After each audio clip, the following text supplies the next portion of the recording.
with my feet, I'm going to stretch using the floor. So it's like I'm stretching my arms on the wall, but I'm stretching my feet on the floor. Or I could do it the other way around like this.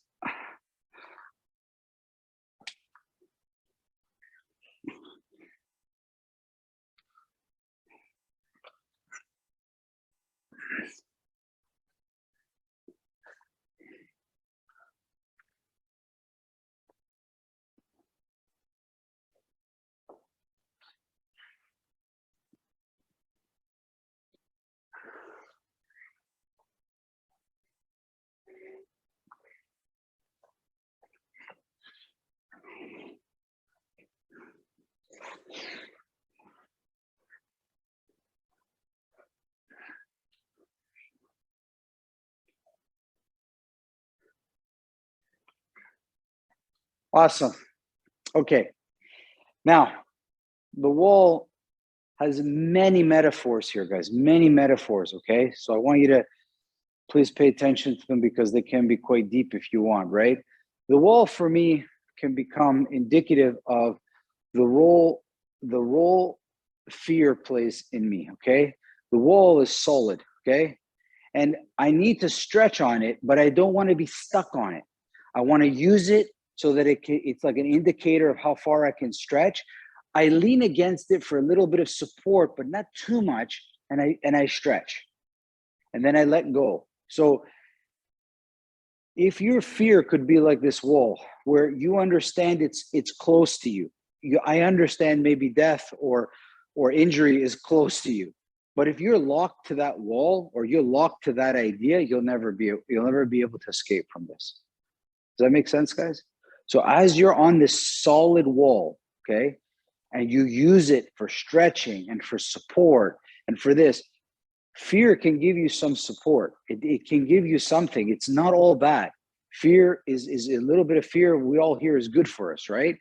A little bit of the wall is good for you. Too much of it, and you're going to be executed. It's not an execution wall. It's a stretching wall, okay? So you move on it front and back, just like you did the floor, and you reach and you stretch, okay? You reach and you stretch. And the reason I want you to be able to do this is because you know that drill where we use the stick and we poke, right? Where people are poking you with the stick. So the transition for this would be, I would have students stretching, and then there'd be another student poking them with the stick. So as you're in stretch and you get a poke here, you have to be able to rotate. You have to be able to kind of move, much like the person puts a weight on top of you and you're wrestling. You have to be able to stretch and move that weight off of your body. So as you're reaching now, and at the end here, you rotate. So you have to be able, at the end of your stretch, like I'm up here, I have to be able to rotate.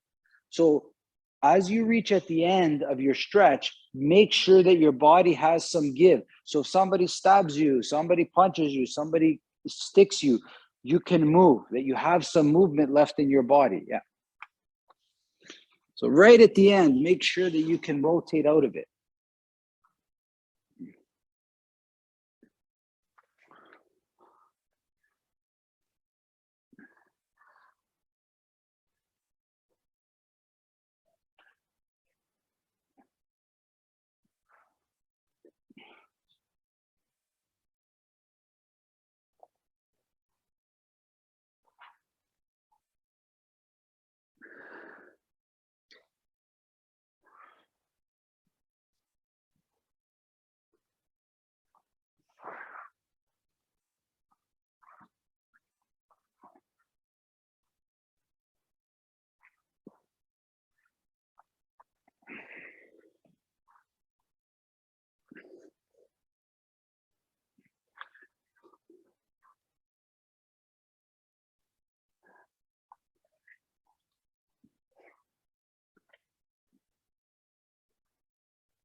How was it, guys? Come talk to me.